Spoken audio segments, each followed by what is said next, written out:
Good morning. Welcome back to paper 4 Indian economy and development, under which today's topic is structure and growth of Indian economy. I am Dr. E. Pavani from Government City College, a subject expert. I am going to explain about the structure and growth of Indian economy. As you are seeing that the topic is going to cover how the structure of the Indian economy has seen drastic changes over a period of time, and these structural changes have contributed towards the growth of the Indian economy. Today's topic is comprised of three important aspects. One is the structure of the Indian economy, how were the changes in the structure of Indian economy, and the second aspect happens to be the growth of the Indian economy, how these structural changes have contributed towards improvement and increase in the growth of Indian economy, and how the changes in the structure contributed to the sectoral trends in national income of India. If you come to the structure of Indian economy, the structure of Indian economy can be explained as a brief overview on economy at the time of independence and economy at present times. What exactly is structure? Just as there is a physical structure for recognizing a human being, in the same way we have a structure for every economic system, and this structure is made up of three important sectors: primary sector, secondary sector and the tertiary sector. Depending upon the development process, different economies will have different sectors as their primary economy or primary sector. For example, if you come to the developed countries, there, because already the development has taken place and because they are industrially well developed, the primary sector happens to be the industrial sector and the service sector. But if you come to the Indian economy, since agriculture is the backbone of the Indian economy since ages, the primary sector happens to be the agricultural sector. Agriculture being the backbone of the Indian economy, the structure of Indian economy is made up of agriculture as the primary sector, industry as the secondary sector and services as the tertiary sector. So, that is the difference between the developed economies where industrial and service sector happens to be the primary sector, and the underdeveloped or developing economies like India, where agricultural sector plays a prominent role and hence it is considered as the primary sector of the economic system. So, in order to understand how the structural changes have taken place in the Indian economy, we have to make a comparative study between what was the structure of Indian economy during the time of the independence and how the structure of the Indian economy has changed in the present times. And for understanding this structure of the Indian economy, we utilize the national income data, and this national income data is always employed as a tool to study structural changes.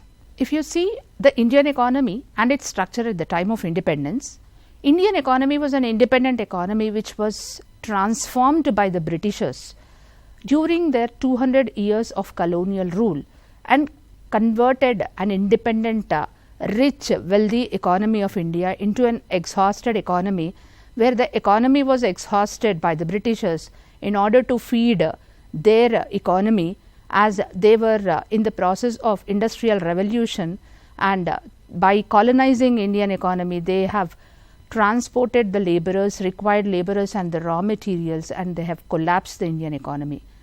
The second important aspect at the time of independence was enormous and intense exploitation of the natural resources.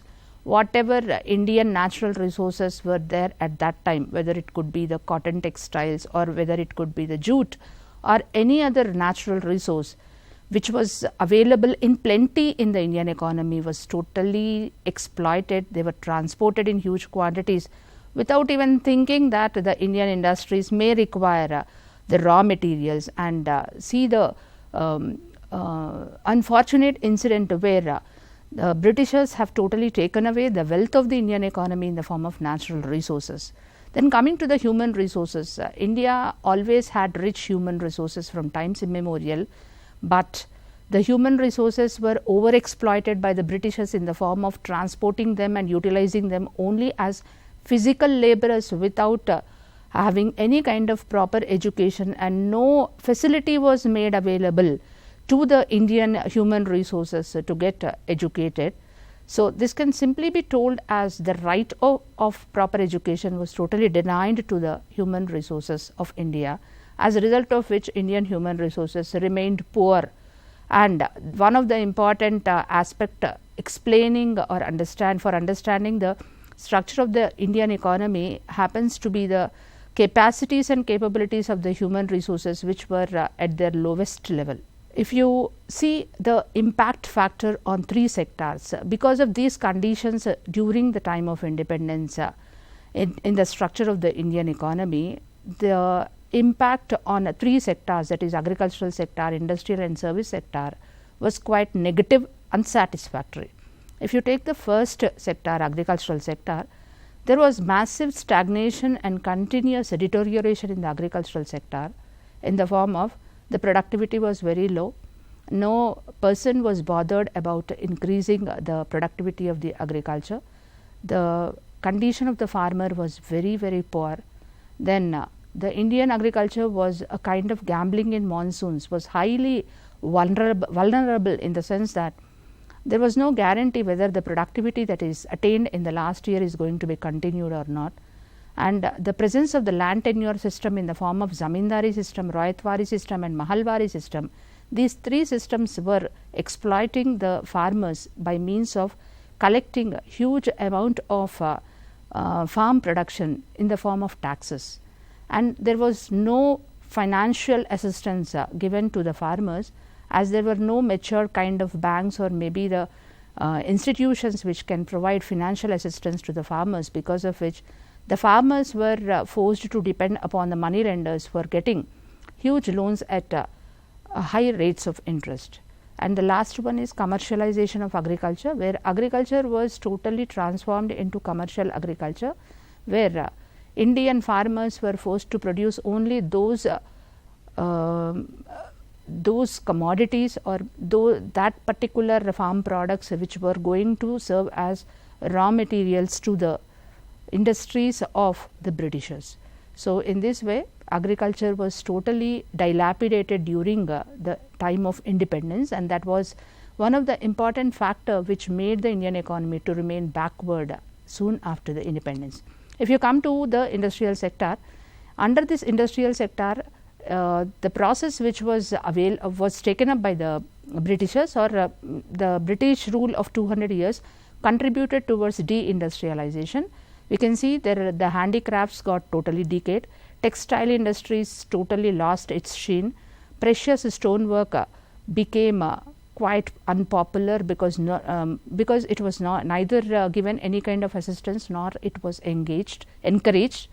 The metal industry also lost its popularity.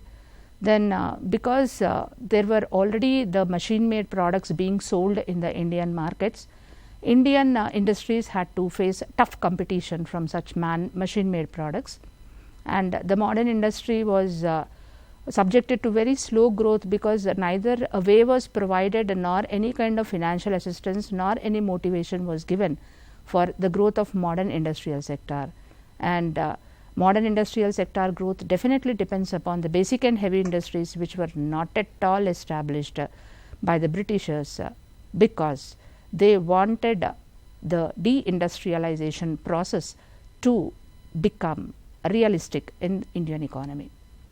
Coming to the impact factor of such a structure left over by the British rule on service sector, the service sector was poor and backward growth because of in the form of discriminatory tariff policy and very poor foreign trade.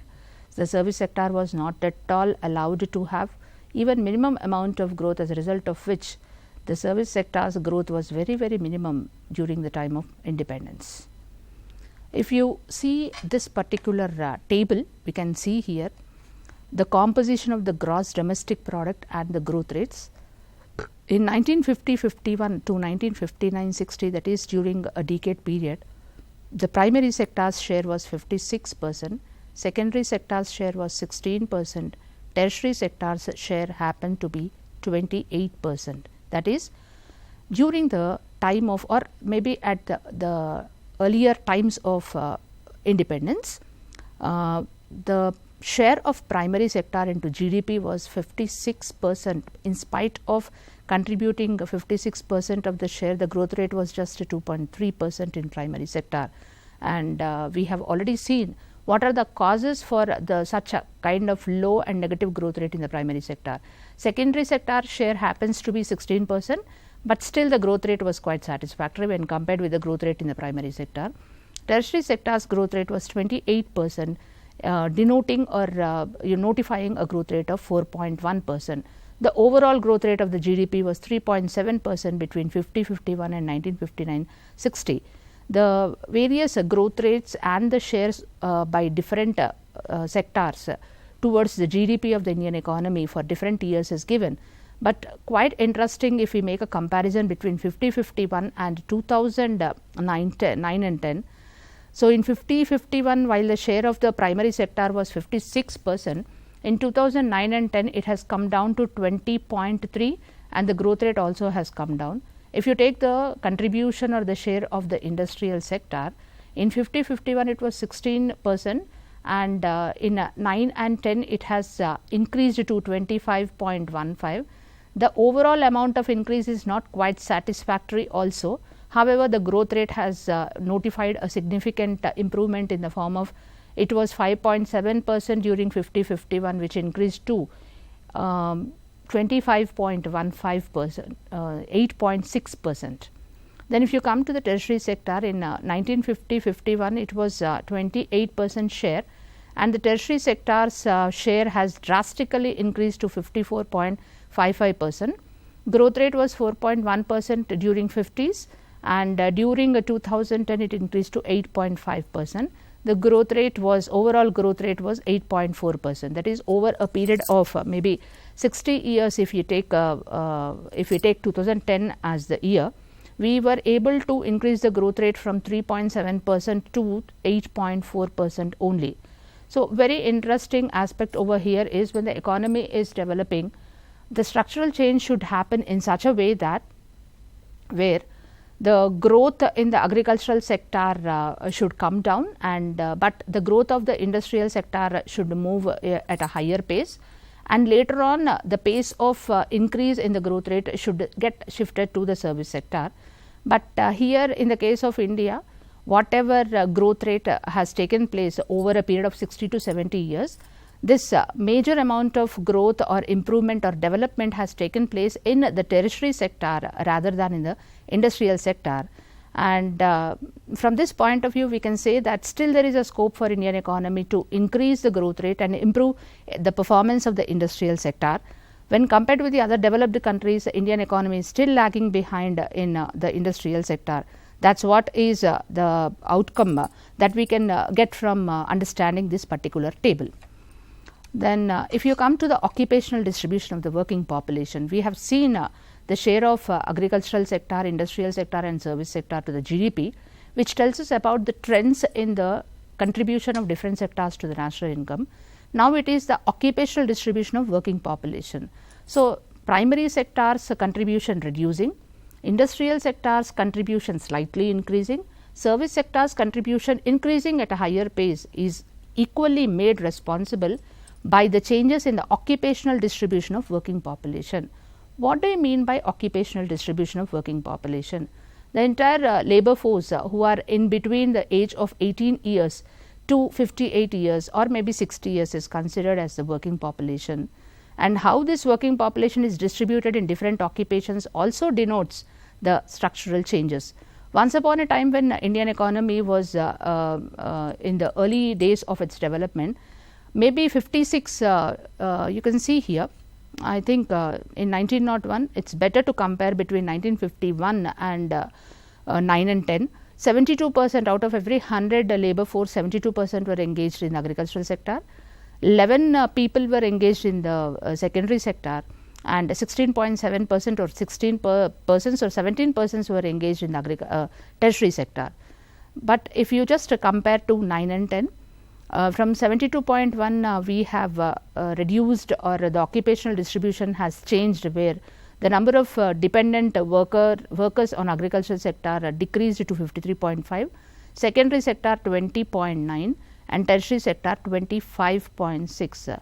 In spite of all these things, we can say that majority of the population even today are also dependent upon the agricultural sector, though agricultural sector is not contributing as much as it was contributing during the earlier times of independence. If you take the tertiary sector, the amount of dependency on the tertiary sector or the total working population dependent on the tertiary sector happens to be just 25.6, but the contribution rate from the tertiary sector is quite high. Then from 1947 to 1991, what was the structure of the Indian economy? What were the changes that were introduced in by the respective Indian governments, due to which the structure of the Indian economy has changed? We have first adopted the Soviet styled planned economy. We were very much nearer to the Russia, as a result of which the planning system, which was quite popular in Russia, was simply adopted by Indian government, and we have introduced this planning system. A planning commission was established in 1951, and we have almost completed 12 5-year plans in the course of time. Then protectionist economic policies. The public sector was given protection, and all the policies which were prepared during the time of, or maybe between 1947 and 1991, have contributed totally to the expansion of the public sector, and whatever number of jobs or the number of government employees in the public sector, or number of working labor force getting government jobs was more in the between 1947 and 1991, because the public sector was protected, and the aim of the government was to expand the public sector. And extensive state intervention. The government always interfered in the market affairs. Government used to play an important role in fixation of the prices and decision of the firms pertaining to what type of goods have to be produced and what should be the supply in the market. So, the important aspects of demand and supply of different commodities and services was totally decided by the government, and the government ultimatum was considered as the kind of permission to take up the production of any goods and services. And then we have the economic regulation license Raj, which is also called as dirigism. So, this license Raj here indicates that if anybody wants to establish a new kind of industry or firm or whatever it may be, they have to take the license from the government, and this taking or getting the permission or the grant or the license from the government was called as economic regulation indirectly, because the government wanted to regulate the activities of the private sector, because it wanted to protect the government sector, expand the government sector, and make available more and more jobs to the working labor force only through the government sector. All this happened only because of the planning process which was adopted from the Russia, because under this planning process, definitely the economic system has to be protected by the government, and the state intervention should be there in the market, so as to restrict the monopolistic activities of the private sector. The structure of the Indian economy in 1991 onwards. So, for a very long period of time, that is from 47 to 1991, everything was going on perfectly in the form of expansion of the public sector, and employment of the labor force in the form of government jobs in the public sector. But somehow in the course of time, the public sector has become quite backward in terms of its production as well as performance. And in 1991 there was a Cold War, and the Cold War has got ended between the two superpowers, Russia and USA. Then in India there was a severe balance of payments crisis in 1991, where I think at that particular time in 1991, P.V. Narasimha Rao was the Prime Minister. By the time he took charge as the Prime Minister, the situation of the Indian economy was so poor that we didn't even had a good amount of money in the government exchequer to pay the petrol charges from where to the country from where we were importing petrol. So, that was the kind of situation pertaining to the government exchequer. So, in order to overcome this balance of payments crisis, government has gone for the LPG reforms, adoption of broad economic liberalization in India, where the doors of the Indian economy were totally open. Till that time we were protecting our borders, we were not we were trying to do the foreign trade, but only under the rules and regulations prescribed by the government, and different tariff policies were being followed by the government. So, under this adoption of broad economic liberalization, privatization and globalization reforms were adopted. Then there was an information technology revolution where we have the digitalization of the economy, and everything has become almost a kind of the technology, this information technology revolution has made the things so easier, and globalization has become quite easy, where people can move from one country to another country without any kind of restrictions. All the restrictions which were previously there before 1991 on the movement of the commodities and on the movement of the labor totally were removed, totally were liberalized, and now any kind of promising entrepreneur who wants to establish any industry can come forward and simply take the permission of the government, and for getting the permission also now the waiting period is not going to be the years, but very minimum period during which he will be provided the license for the purpose of establishing a minimum permission kind of license for establishing the firm which he wants to. So, this is a part of the liberalization. Privatization, now under this privatization, the expansion of the public sector is totally reduced. More and more government jobs are going to be provided in the private sector, and market is totally made free from the regulatory system of the government, where the demand and supply, which are called as invisible powers as per the Adam Smith's perfect competition theory, are going to play an important role in fixing the prices of the commodities and services. The government intervention in the form of fixing the prices and prices of the commodities and services is totally eliminated. Globalization, India is made a part of the globe, and the restrictions, the movements on the commodities and services from one country to another country are totally removed, and globalization has made India a part of small or reduce the geographical boundaries of India to as small as a village, and it has become a part of the globe. So, these are some of the important changes in the structure of the Indian economy from 91 onwards. The growth of Indian economy after the introduction of the 1991 economic reforms, Indian economy has given or projected an impressive growth.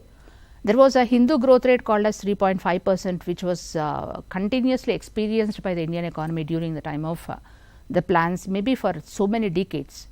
So, the annual average GDP growth rate being 3.5% is popularly known as Hindu growth rate, in spite of making huge allocations under the budget and interchanging the priorities which were given under various 5-year plans to different sectors.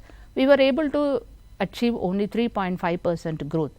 So, however, as after 1991, because of the introduction of this economic reforms, we have crossed this Hindu growth rate, and we were able to achieve as high growth rate as 8.9% in 9th 5-year plan and 8th 5-year plan. So, on per capita income basis, IMF ranked India as 142nd by GDP nominal and 125th by GDP on purchasing power parity. Then attained a growth rate between 6% to 7%, the highest being during the 8th plan. India accounted for 7.2% of global economy in 2002 in triple P terms and 3.4% in nominal terms in 2002.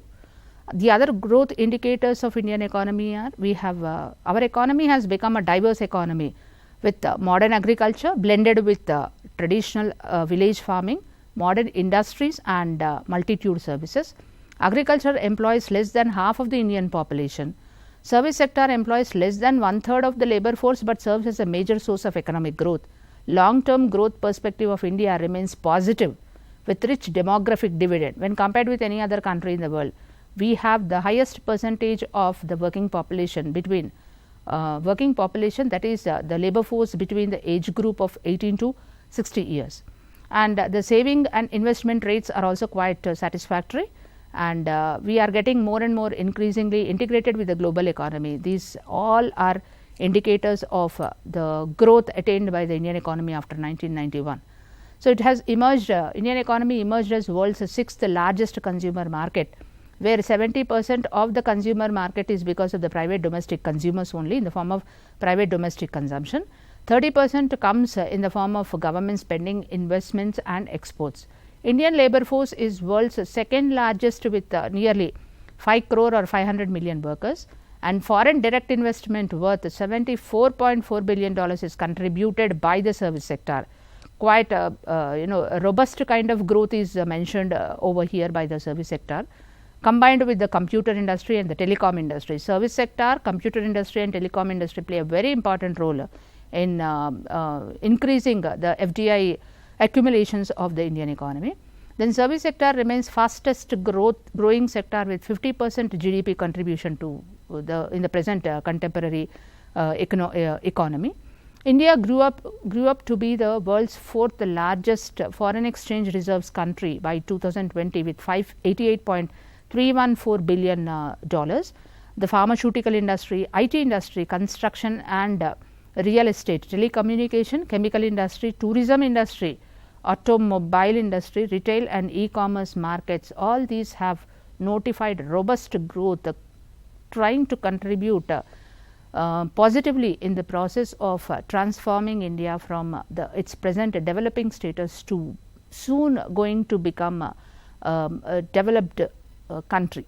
Then if you come to the sectoral trends in in national income in India, sectoral trends denotes changes in the occupational structure of labor forces and the related changes in the sector wise national income distributions, and directly caused by the changes in the structure and growth of the Indian economy. If you see the sectoral trends in national income in India, there is a comparative study in this slide between 1951 and 2010. Sectoral trends comprise of changes in the occupational distribution between 51 and 10, changes in the national income distribution between 51 and 2010. If you see the primary sector, 72.1% was the dependency ratio of the labor force on the primary sector, which has come down to 53.5% in 2010.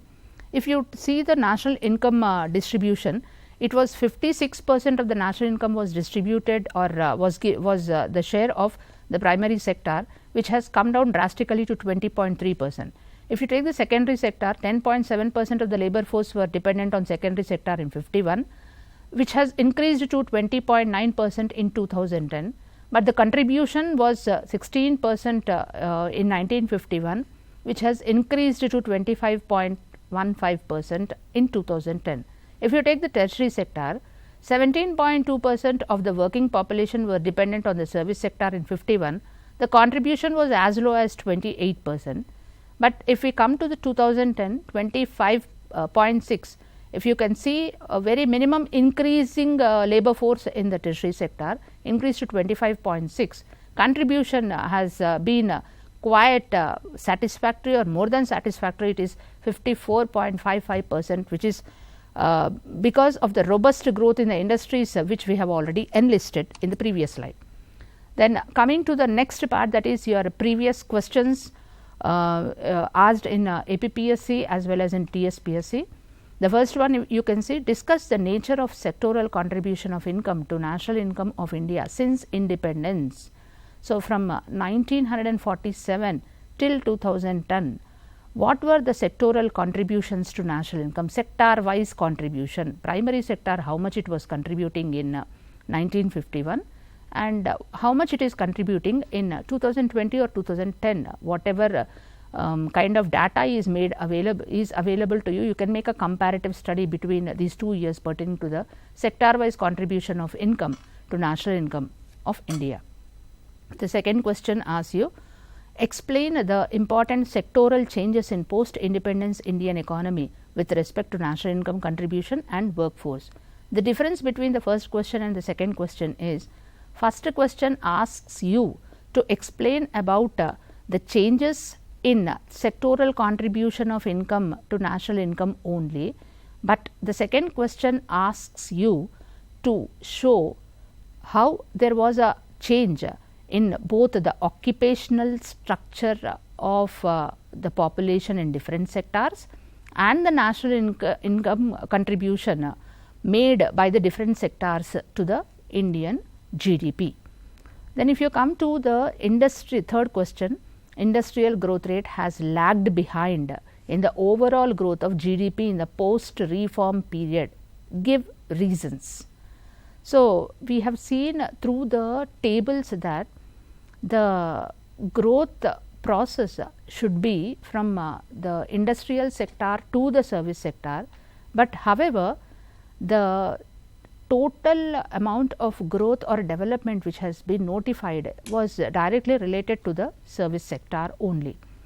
So, why this has happened?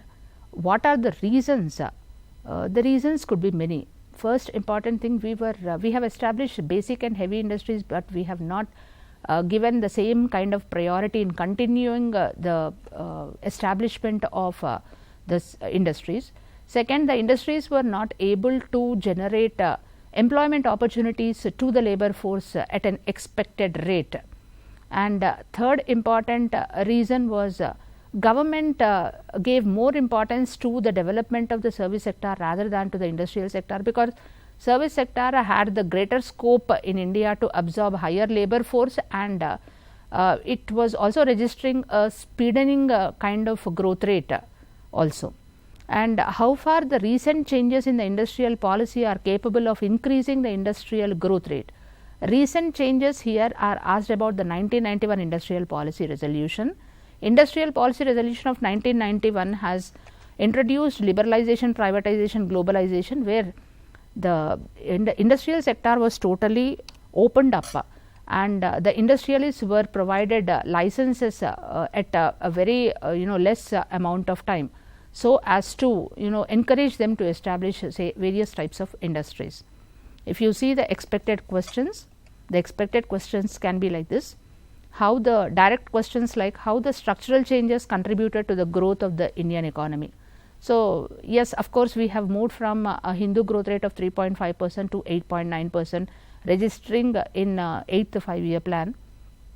Definitely, the rate of growth after the introduction of the 1991 industrial type of industrial policy happens to be somewhat better and satisfactory when compared with the prior 1991 industrial policy. So, definitely the structural changes contributed towards the growth of the Indian economy. However, it is still unsatisfactory only because the status of Indian economy becomes equivalent to the status of developed economies once if we are going to cross the growth rate from a single digit growth rate, and we are going to achieve a double digit growth rate. Second one, compare and analyze the sectoral trends in national income distribution in India between 51 and 2019. Then critically analyze the pattern of growth in Indian economy since 1951 onwards. And another question, a kind of discussion, whether structural changes serve as catalyst to economic development, discuss. So, under this discussion you have to define what structural changes are and what economic development is, how these structural changes that have taken place in India between 1947 and till today have contributed towards economic development of the country. So, with this I come to the conclusion of the second topic belonging to the paper Indian Economy and Development, Structure and Growth of the Indian Economy. With this I conclude the second class pertaining to the national income. Today we have tried to understand what is the structure of the Indian economy, what were the changes that have taken place in the structure of the Indian economy from 1947 onwards, and how the changes in the structure have brought changes in the national income trends and the occupational trends, as a result of which definitely the Indian economy has registered a satisfactory growth over 75 years of independence. Thank you.